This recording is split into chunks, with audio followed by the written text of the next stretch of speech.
बार एक शिकारी कहीं जा रहा था, तो जंगल में एक गुफा में एक संत बैठे थे, बैठ करके समाधि लगा के बैठे थे।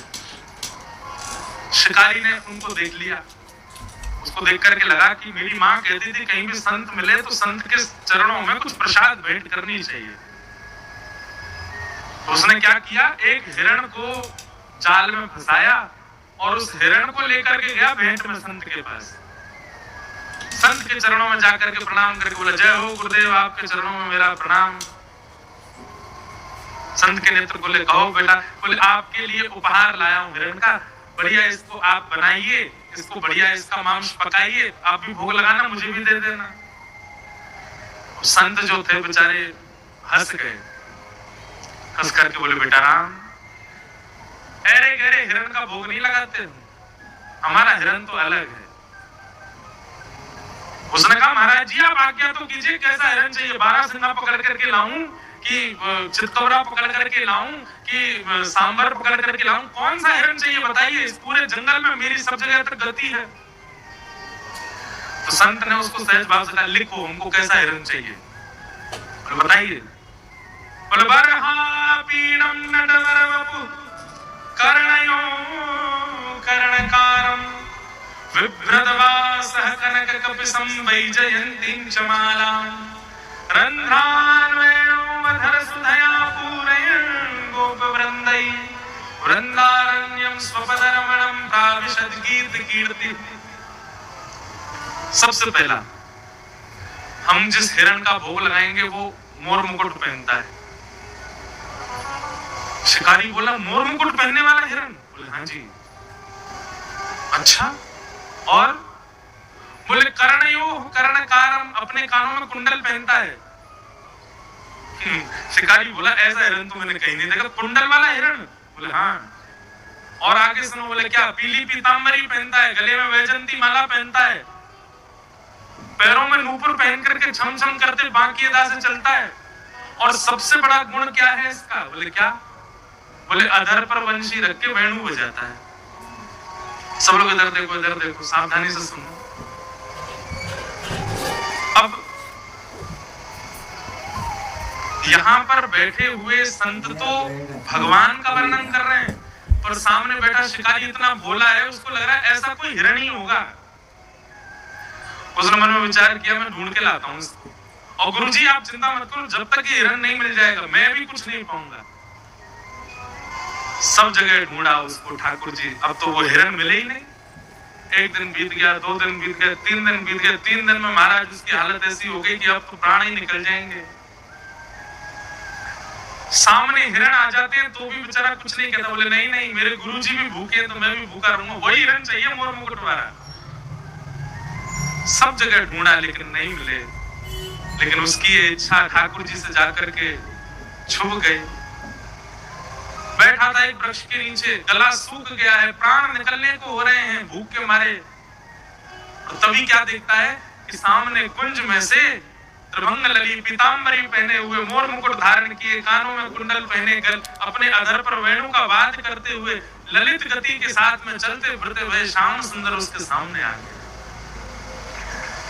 जैसे ही उसने श्याम सुंदर के रूप को देखा, देखते ही अपने गुरुजी की लेखनी देखने, मोर मुकुट भी है, कानों में कुंडल पहने, पीली पीतांबरी पहनी, गले में इसने वैजंती माला पहनी, वंशी बजा रहा है। कहीं यही तो वो हिरण नहीं है? मानव जैसा दिख रहा है बिल्कुल। बोले, यही है वो। अब ठाकुर जी आगे आगे चल रहे हैं, वो पीछे जाला पकड़ करके चल रहा है जिससे हिरण पकड़े जाते हैं। और थोड़ी दूर जाके उसने जाला फेंका, ठाकुर जी को उसमें बंदी बनाया और पकड़ करके अपने कंधा पे टांग करके ले गया गुरु जी के पास। गुफा के बाहर जाकर के चला, गुरु जी जल्दी बाहर आओ, आपका हिरण मिल गया।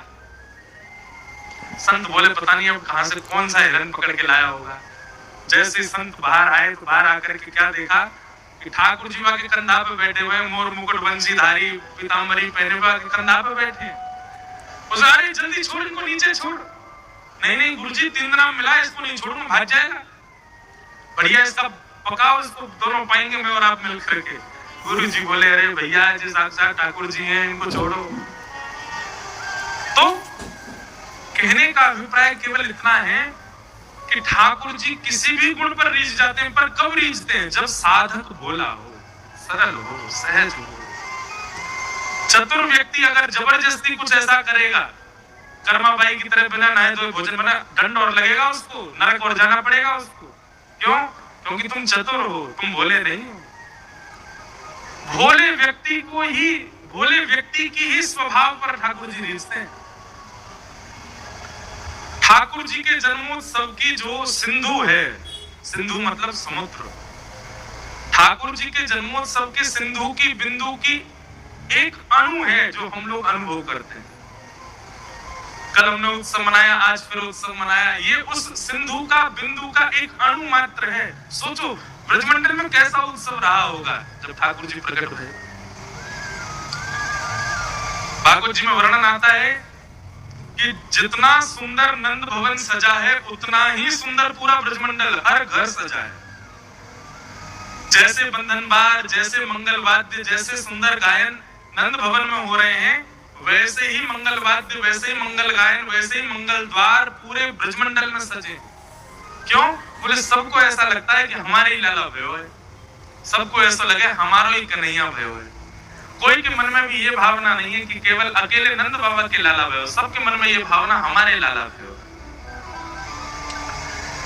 नंदस्त्वात्मज उत्पन्ने जाता लादो महामना, आहूय विप्रान् वेदज्ञान स्नातः सुचिरलंकृतः, वाचयित्वा स्वस्तेनं जातकर्मात्मजस्य वै, कारयामास विधिवत् पितृदेवार्चनं तथा।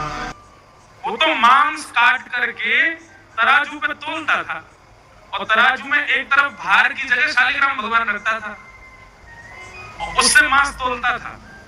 एक बार एक संत ने देख लिया, तो संत ने देख करके कहा, राम राम राम, क्या करते हो तुम? शालिग्राम भगवान को भार बना करके तराजू तोलते हो, इनको हमको दो। सदन का सही भक्त था, उसने कहा भगवान मुझे नहीं पता था कि ये भगवान है, आप ले जाओ। पंडित जी ले गए विद्वान, और पंचामृत से स्नान करा करके चांदी के सिंहासन पर बिठा करके बढ़िया चंदन लगा के माला वाला पहना के आरती की। रात्रि जैसे सोए तो शालिग्राम भगवान स्वप्न में आ गए, रोने लगे। पुजारी जी बोले क्या हो गया भगवान, आपको सेवा बढ़िया नहीं लगी? और नहीं, हमको उसके तराजू में लुढ़कने में मजा आता है, हमको वापस वहीं छोड़ जाओ उसके पास। वो तराजू जब तोलता है, वो उसमें जब हम इधर उधर लुढ़कते हैं तो हमको बहुत सुख मिलता है, हमको उसी के पास रहना है। तो ठाकुर जी को कहां क्या भा जाए ये ठाकुर जी जाने। लेकिन इसमें एक बात है, आप लोग प्रश्न करें तो महाराज जी फिर हम क्या करें? ठाकुर जी को तो कुछ भी भा जाता है। सदन कसाई तो मांस फेंकता था, ठाकुर जी को वही भा गया। यहाँ पर सदन कसाई का मांस फेंकना प्रधान नहीं है, वहां जगन्नाथपुरी में पंडा पुजारियों का हरिबोल बोल के मटकना वो नृत्य प्रधान नहीं है। सब जगह एक चीज की प्रधानता है, क्या? भोलापन, सीधापन, सहजता, सरलता। वो ठाकुर जी को ज्यादा प्रिय लगता है।